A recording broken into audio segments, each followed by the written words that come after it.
Bonjour et bienvenue sur une nouvelle vidéo de Mystic Gwen. Aujourd'hui, ça va être une vidéo sur le paranormal. Je vais vous raconter une histoire que quelqu'un m'a racontée, quelqu'un que je connais personnellement.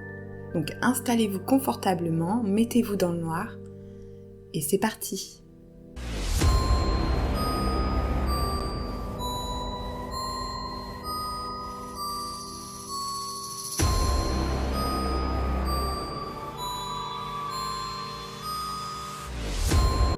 Donc, je vais raconter l'histoire à la première personne en disant « je » parce que c'est plus facile. Donc, l'histoire, c'est Nolwenn qui la vit. Nolwenn a 28 ans et elle habite dans une grande ville. Lorsque ce phénomène est arrivé, c'était l'année dernière, en 2022. Donc, elle habite dans un immeuble au 5e étage où il y a un ascenseur et un escalier pour pouvoir accéder au dernier étage. En sachant qu'il y a 2 portes d'entrée pour accéder à l'ascenseur ou à l'escalier, il faut un badge Vigic ou le code pour la première porte et sonner ou avoir le Vigic pour la 2e porte. Il faut savoir également que dans cette histoire, pour accéder à l'escalier, il faut également une autre clé. Donc c'est un immeuble très sécurisé. Donc elle me dit, lorsque cette aventure paranormale ou pas, m'est arrivé, j'étais seule chez moi en fin de journée. Il était entre 19h et 19h30, en plein hiver. La nuit était presque totalement tombée. Je suis installée devant un film dans mon salon avec mon chien. C'est alors que j'entends ma sonnette de porte d'entrée sonner. Je suis étonnée car pour pouvoir entrer dans l'immeuble, il faut le code de la première porte, puis sonner à l'interphone pour pouvoir entrer dans l'immeuble. Et ensuite, prendre l'ascenseur. En effet, la machinerie de l'ascenseur se trouve juste au-dessus de mon appartement. Donc dès que quelqu'un prend l'ascenseur, j'entends un bruit très spécifique. Et là, je l'ai pas entendu. Et à ce moment-là, comme j'ai pas entendu le bruit de l'ascenseur, je m'attendais pas à ce que quelqu'un sonne à la porte. Je me dirige donc vers la porte en me disant que c'est probablement un voisin qui sonne, qui a besoin de quelque chose. Mon chien, lors de cette sonnerie, a bondi du canapé et allé vers la porte en faisant la fête comme il fait à chaque fois qu'une personne sonne et arrive à la maison. Je regarde dans le judas de la porte et là, c'est le noir complet. Le palier est vide, il n'y a personne. Je me dis, bon, le bruit était probablement dans la télé, dans le film que je regardais. Donc je prête pas attention et je retourne m'installer sur le canapé avec mon chien et je remets la série en route. Tout se passe bien, quelques minutes passent et là la sonnerie retentit à nouveau. Mon chien bondit de nouveau du canapé et on se dirige tous les deux donc vers la porte d'entrée. Je regarde dans le judas et cette fois-ci, il n'y a toujours personne, le palier est complètement dans le noir. Et surtout, il n'y a aucun bruit qui se fait entendre. Ni dans les escaliers, ni dans l'ascenseur. Je n'ouvre pas la porte parce que je me dis que c'est certainement quelqu'un qui me fait une farce. Je retourne devant mon film, mais là, je n'ai pas le temps de m'asseoir que la sonnette retentit de nouveau. Là, je ressens vraiment un frisson me parcourir et une étrange sensation de malaise. Comme si j'étais observée, comme s'il y avait quelqu'un avec moi. Je me dis que je suis peut-être un peu parano et que ça va passer, que c'est pas grave. Mais là, je me dis, pour en être sûre, je vais quand même ouvrir la porte, pour en avoir le cœur net. C'est peut-être un petit malin qui fait une farce.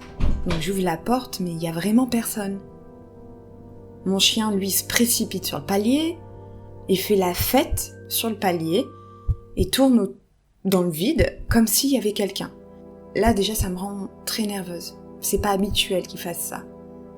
Je demande donc à mon chien de rentrer, je lui donne l'ordre de rentrer à la maison. Donc mon chien rentre, je ferme la porte. À peine ai-je fermé la porte que la sonnette retentit à nouveau. Cette fois-ci, je prends mes clés d'appartement, ouvre la porte de chez moi et je sors. J'appelle l'ascenseur, qui est à mon étage, et il s'ouvre tout de suite. 100 personnes à l'intérieur. Je me précipite dans l'escalier de mon immeuble et dévale les escaliers 4 à 4.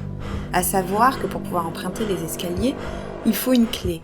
Après avoir dévalé les escaliers et trouvant personne, je remonte chez moi par l'ascenseur. Je rentre chez moi et je tiens le téléphone dans mes mains, comme pour me rassurer. Mon chien m'accueille et se demande probablement ce que je fais. Cette fois, je me dis c'est pas grave, je vais pas retourner devant mon film, je vais me faire à manger, ça va aller, c'est pas grave. Je me dirige donc dans ma cuisine, et là la sonnette de mon appartement retentit une nouvelle fois. Là, le compteur saute. Plus d'électricité du tout dans l'appartement. Mon cœur s'emballe, je panique complètement. Je me retrouve complètement dans le noir. Je regarde mon téléphone pour appeler mon conjoint et lui demander dans combien de temps il va arriver car je flippe vraiment maintenant. J'ai des frissons partout et lorsque je déverrouille mon téléphone, il est exactement 22h22. Et là, il s'éteint, lui également, alors que la batterie était pratiquement pleine.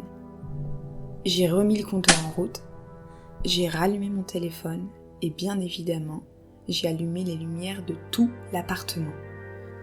Je n'attendais qu'une chose, que mon compagnon rentre. Après ça, j'ai plus jamais eu d'expérience similaire. Tout du moins avec la sonnette de mon appartement. Je me rappellerai toujours de cette heure qui m'a marquée, de l'ambiance de malaise qui m'a habitée pendant ces quelques heures, ce climat froid et cette sensation d'être observée. À ce jour, je ne sais pas si c'était un problème électrique, la sonnette dysfonctionnait probablement, et ça a fait sauter le tableau électrique, c'est ce que j'aimerais croire, mais je peux pas m'empêcher de me dire qu'il y avait probablement un esprit qui essayait de rentrer en contact avec moi. Il faut savoir que ma sonnette fonctionne très bien depuis ce jour et que j'ai pas eu d'autres problèmes similaires. Et malheureusement, d'autres histoires me sont arrivées dans ce même appartement. Je me demande si, en ordonnant à mon chien de rentrer à l'appartement, j'ai pas donné l'autorisation à l'esprit de rentrer également. J'ai fait intervenir une passeuse d'âme pour vérifier l'appartement et le purifier, ne sachant pas quoi faire. Elle m'a confirmé que mon appartement était habité, non pas par un, mais plusieurs esprits. Donc voilà, c'était l'histoire d'une personne que je connais très bien. Donc c'est pour ça que cette histoire très particulière, moi, elle me fout des frissons. Hein. Franchement, elle me fout vraiment des frissons. Et j'en ai d'autres, des histoires comme celle-là. Celle-là, c'est la plus cool, je crois. Donc en tout cas, je vous remercie d'avoir regardé cette vidéo jusqu'au bout. Mettez en commentaire sonnette ou si vous arrivez des histoires paranormales, n'hésitez pas à me les écrire en commentaire. Ce serait avec grand plaisir que je les lirai et pourquoi pas un jour en faire une vidéo. Donc je vous dis à très bientôt pour une nouvelle vidéo et regardez derrière vous.